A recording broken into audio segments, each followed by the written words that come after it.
भाइयों दोस्तों, मैं मोहम्मद लतीफ़ एडवोकेट, जजी कचहरी शाहजहाँपुर।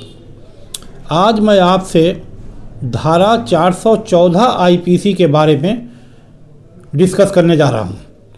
धारा 414 आईपीसी की सिंपल और शार्ट परिभाषा मैं आपको बताने जा रहा हूँ।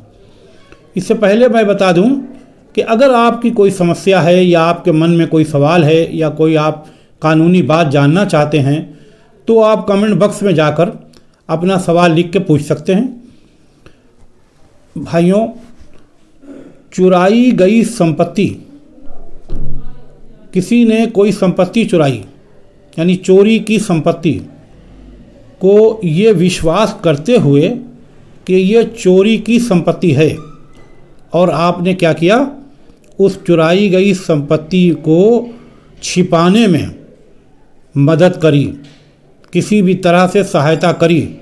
मतलब चोरी के माल में मदद करना, किसी भी तरह की मदद करना, किसी भी तरह की सहायता करना, जानते हुए या अनजानते हुए, धोखे से भी अगर आपने चुराई गई संपत्ति में मदद करी या चुराने में मदद करी या चोरी होने के बाद, चोर की पहले या बाद में आपने मदद करी तो क्या होगा, और उसका निपटारा आपने किया यानी संपत्ति को छुपाया, कहीं रखा या रखवाया या इधर से उधर आपने उसको करने में उस चोर की कोई मदद करी, मतलब किसी भी तरह की सहायता करना चुराई हुई संपत्ति में चोर की, यानी उस चोर ने जिसने चुराई है उसकी किसी भी तरह की मदद करना, चोरी में मदद करना, चोरी के बाद जो संपत्ति चुरा के आई है उसमें मदद करना,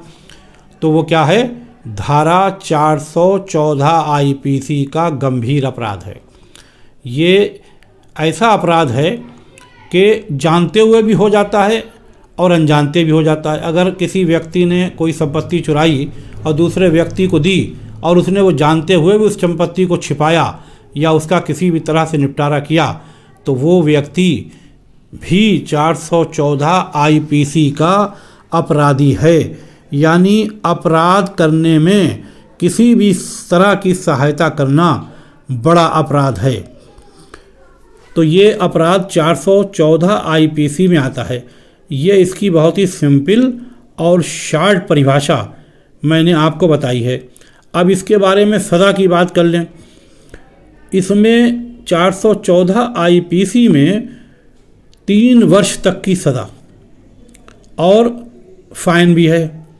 अगर पकड़ा गया व्यक्ति जिसने ये ऐसी हरकत करी है, सहायता करी है, चोरी के माल में किसी तरह की मदद करी है और अदालत द्वारा दोषी करार दिया जाता है तो दोनों सज़ाएं उसकी हो सकती हैं।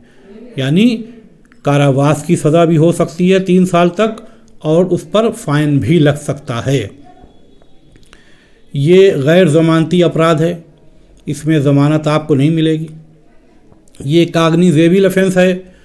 इसमें पुलिस को ये पावर होती है, पुलिस को ये अधिकार होता है कि उस व्यक्ति को जिसने ऐसा अपराध किया है, चोरी में किसी की सहायता करी है, माल को छिपाने में सहायता करी है या उसे निपटाया, माल को किसी सूरत से, कहीं चोरी का माल है उसका कहीं निपटारा कर दिया, तो उस व्यक्ति को पुलिस बिना किसी वारंट के किसी भी वक्त गिरफ्तार कर सकती है।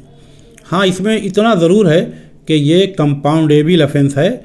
अगर पार्टियां चाहें तो अदालत की मर्ज़ी से, अदालत की अनुमति प्राप्त करके इसमें समझौता हो सकता है। ये इसमें इतनी बड़ी सज़ा क्यों रखी गई है? इसलिए कि ये गंभीर किस्म का अपराध है। क्योंकि चोरी किसी ने करी तो वो किसी की भी बंदूक रखे, तमंचा रखे या चाकू दिखा के चोरी करी, यानी उसकी जान को ख़तरे में डाल के चोरी कर ली उसने, तो ये गंभीर किस्म का अपराध हो गया। और चोरी करने के बाद किसी ने उसकी मदद करी तो वो और गंभीर हो गया, जिसने मदद करी, क्योंकि जिसने मदद करी कभी कभी उसको अपना भी कोई बड़ा नुकसान हो सकता है।